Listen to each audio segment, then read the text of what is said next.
જય શ્રી રામ। આપણે દર વખતે જે રામોત્સવ સમિતિ દ્વારા હળવદ શહેરની અંદર આ ચોથું વર્ષ છે, જ્યાં આપણે ભગવાન મર્યાદા પુરુષોત્તમ શ્રી રામની શોભાયાત્રા કાઢવા જઈ રહ્યા છીએ। એમાં આ વર્ષે વિશેષ કરીને જે આપણા વિશ્વ હિન્દુ પરિષદના શ્રદ્ધેય અશોકજી સિંહલની જે કલ્પના હતી કે જે ગણપતિના 10 દિવસના કાર્યક્રમ થાય, નવરાત્રિમાં મા નવદુર્ગાના જે 9 દિવસના કાર્યક્રમ થતા હોય, એ રીતના પૂરા ભારતમાં રામોત્સવના પણ કાર્યક્રમ થાય, તો તે કલ્પનાને આકાર આપવા માટે આ વર્ષે હળવદની અંદર વિશેષ તારીખ 23થી લઈને 26 સુધી 4 દિવસ રામોત્સવનો કાર્યક્રમ યોજવામાં આવ્યો છે।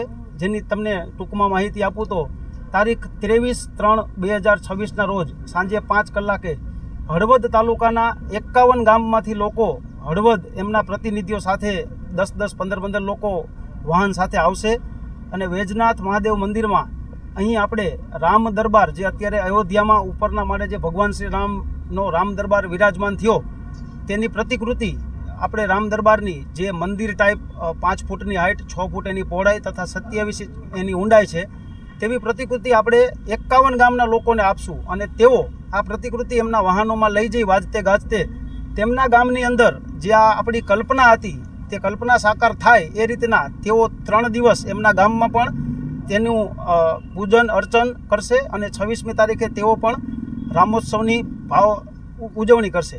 ત્યારબાદ તારીખ 24/3/2026ના રોજ રાત્રે 9 કલાકે ગુજરાતના સુપ્રસિદ્ધ ખ્યાતનામ કલાકાર શ્રી દેવાયતભાઈ ખવડ, જેઓ લોક સાહિત્યકાર છે તથા ભજનીક પણ છે, તેમનો એક સરસ મજાના ડાયરાનું આયોજન પણ રામોત્સવ સમિતિ દ્વારા કરવામાં આવ્યું છે।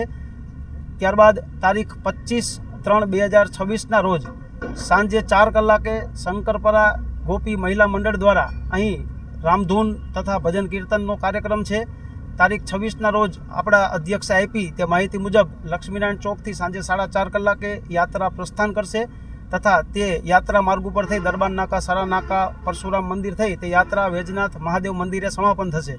અને વિશેષમાં અહીં આપણે જે સ્ટેજ બનાવી છે તે સ્ટેજની અંદર એક મંદિર, ટેમ્પરરી મંદિરનું નિર્માણ થશે તથા તેની બાજુમાં સબરીજી, કેવડજી, ઉડતા હનુમાનજી તેવું એક સરસ મજાનું સ્ટેજ બનાવવામાં આવશે। ત્યાં ભાવિ ભક્તો દર્શનનો લાભ લઈ શકશે તથા રોજ સવારે 9 કલાકે તથા સાંજે 7:45 કલાકે બંને ટાઈમ 23થી 26 સુધી મહાઆરતીનો કાર્યક્રમ થશે। જે મહાઆરતીમાં પધારવા પણ હળવદ નગર તથા હળવદ તાલુકાની તમામ જનતાને રામોત્સવ સમિતિ વતી હું હાર્દિક નિમંત્રણ આપું છું તથા આ પ્રેસ મીડિયાના માધ્યમથી અમે તમારા ઘરે રૂબરૂ આમંત્રણ આપવા આવ્યા હોય તેમ માની અને હળવદ તાલુકાની તમામ જનતા આ યાત્રાની અંદર હોંશે હોંશે પધારે એવી રામોત્સવ સમિતિ વતી હું અપીલ કરું છું।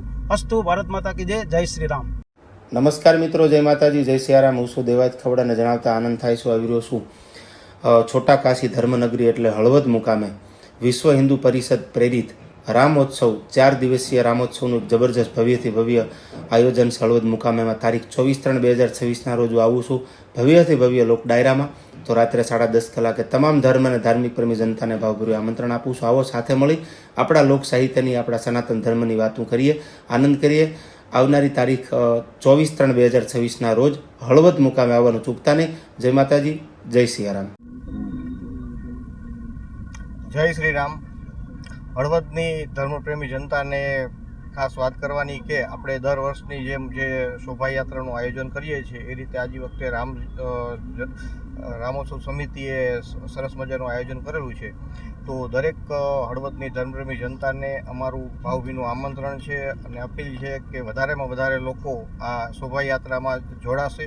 અને એની રૂપરેખા આપીએ તો શ્રી રામ મહોત્સવ સમિતિની શોભાયાત્રા શ્રી લક્ષ્મીનારાયણ મંદિરથી નીકળીને બપોરના અનુકૂળ સમયે ટાઈમ આપી દઈશું, અનુકૂળતા સમયે ત્યાંથી નીકળીને 4:30 વાગ્યે ત્યાંથી નીકળીને આપણે દરબાર નાકેથી થઈને ધાંગધ્રા દરવાજાથી લઈને સરા નાકાથી લઈને દત્તાત્રેય મંદિર, દત્તાત્રેય આનંદ પાર્કથી આઈટીઆઈથી આપણે સરા ચોકડીએ થઈને આપણે વૈજનાથ મહાદેવ મંદિરે પૂર્ણાહુતિ ત્યાં આરતી ઉતારીને આગળનું આયોજન આપણે સરસ મજાનું ત્યાં કરેલું છે।